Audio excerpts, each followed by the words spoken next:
podcast. Um, I'm your host, Robert Najaka, and for this week's episode, we're going to be talking about Lunar Braceros 2125 through 2148, which was written by Rosada Sanchez and Beatriz Pita.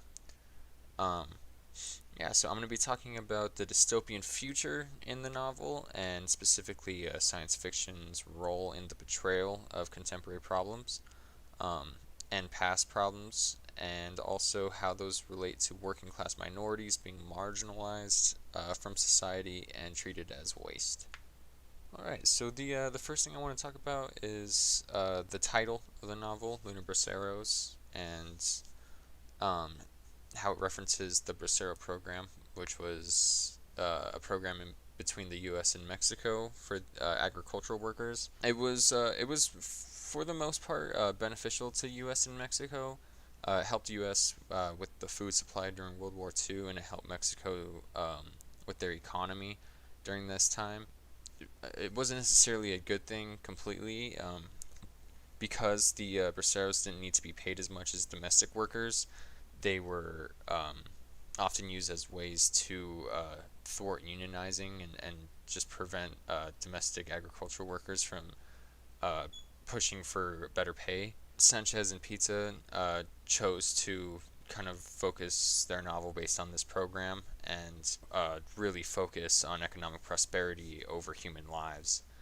And I also just think it's kind of interesting how you incorporate science fiction and history, how the novel creates its own futurism and just this reality that is like terrifying for anyone who would be one of the Lunar Braceros, like from the reservations, and just see how they are just completely mistreated.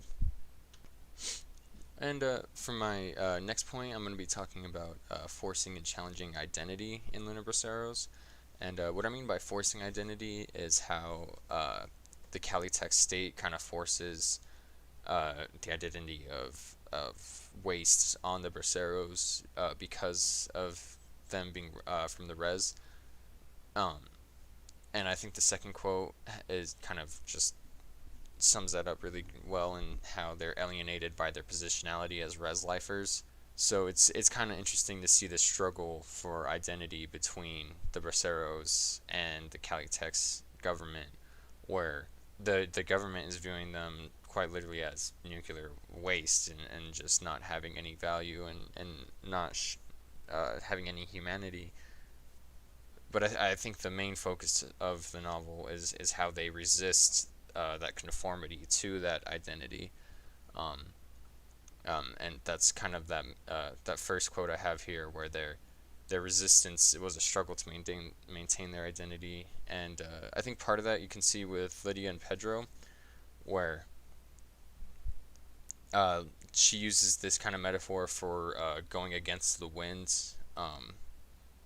where she needs to teach him how to resist conformity, how to go against the wind, um, because it's a problem that is still very much present for them in their society, and when they're literally, being murdered by the government.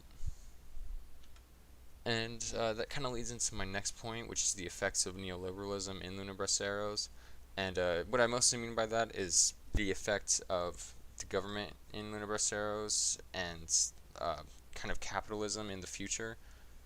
And what I should first mention is that the definition for this form of neoliberalism that we see in Luna Braceros, which the Stanford Encyclopedia of Philosophy calls ethos neoliberalism, they would consider it to be an inadequate definition of what neoliberalism actually is. But I think it's very descriptive of what we see in Luna Braceros, which is this last quote. Some would consider it an ideology where the focus is economic prosperity and economic growth, and that is very much what's seen in Luna Braceros, where the focus is so much on economic prosperity and growth. The Braceros are discriminated and killed and stuffed in containers with nuclear waste. And then this kind of goes back to my main theme, where we just see science fiction showing these kind of contemporary problems, and I think it's kind of important that we show it, because then we can see how life could be in the future, because the treatment of migrant workers and even the reservations are something that we have done in the past, and so if we see the effects that those could have in the future if we don't kind of learn from our mistakes as a society, it just it shows how people can be treated off of that. And I think this review of Lunar Braceros, this second to last quote here, is a really good way of describing the situation in the novel, where the Calitex state has an economy that cannot sustain its capitalist model without abuses to its land and population, which is also something we can see in American history with reservations, and then in the novel with the reservations, and how just certain ways that capitalism can thrive off of abuses to people, and especially when it establishes the certain groups of people that it can discriminate against. And so I also just kind of wanted to relate this to things going on currently in our world, and part of that is the 2022 Qatar World Cup.